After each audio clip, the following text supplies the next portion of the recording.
My name's David Williamson and I'm an occupational therapist at the Cavell Centre in Peterborough. And I take one of the leads on our horticultural therapy projects that we do as part of our therapy timetable on the adult wards. And I'm briefly going to tell you about some of them today. Okay, so I think that the benefits of horticultural therapy have been quite well recognised through the years. But we do find at the Cavell Centre that the benefits that an individual receives is very specific to the environment they're doing that activity in and the actual environment, the actual activity they're engaging in. One of the things we do know that our patients benefit from is the social inclusion that these horticultural therapy activities do bring, especially as some of our patients have quite likely been marginalised or stigmatised prior to their admissions. We know that people get a sense of well-being when they're engaging in similar projects, especially when these projects are outdoors and in natural spaces. You can certainly see the change in someone's demeanour when they've come off the ward and they've gone to somewhere where they're engaging with certainly a green activity or an outdoor activity. There's certainly physical exercise to be had. We can grade our horticultural therapy activities to either be quite vigorous or actually quite easy, quite gentle activities, and everything in between. We know that horticultural therapies have a lot of similarities to work roles as well. The standards and forms and the responsibilities can be quite similar, so it can be a good stepping stone into vocational rehabilitation. It certainly helps with people's self-esteem. Just yesterday we was walking back from our local allotment group with arms full of runner beans, and we had nothing but positive attention from the moment we left the site to when we got back onto the wards. And you could just tell that everybody was quite cheerful, the fact that we'd harvested some vegetables and we were taking them back. All our horticultural therapy projects are quite purposeful. We wouldn't want to do activities just for the sake of it, and one of the things we try to define all the time is what our session's actually going to be for. And we also try to educate people on an environmental awareness and how to do these projects sustainably as well. People find that very grounding. There's a picture of our shed on the allotment site. It's tidy, it's not really like that.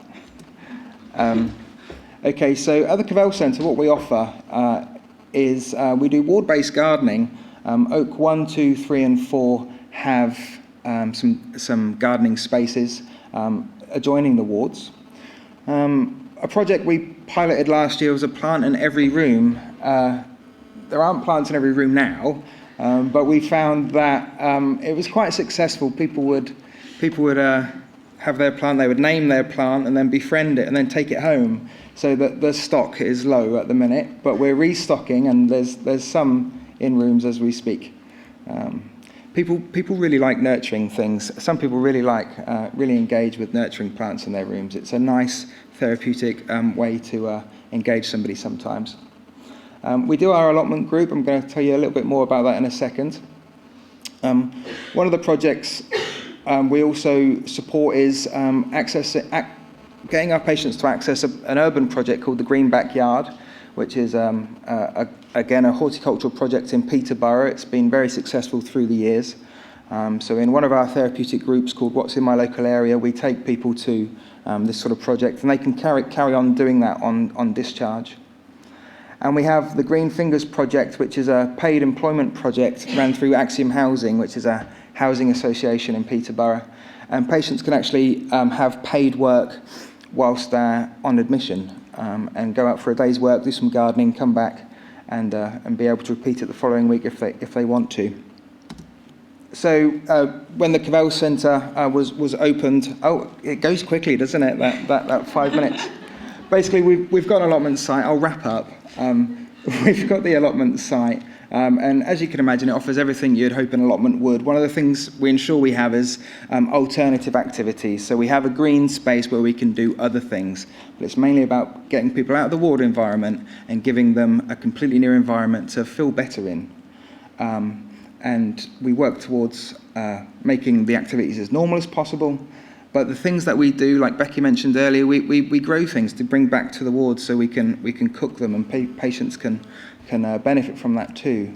We get really good patient feedback. We've never had an incident on the allotment, touch wood, or negative feedback apart from can we go back again tomorrow, which is not always possible on our therapeutic timetable.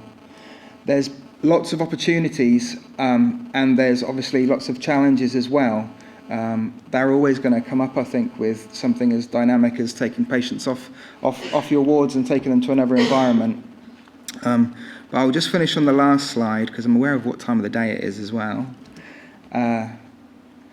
One of the things we do want to work towards is widening our volunteer engagement, because once you've engaged with the horticultural therapy groups, you can come back and keep doing it as a volunteer through our volunteer services.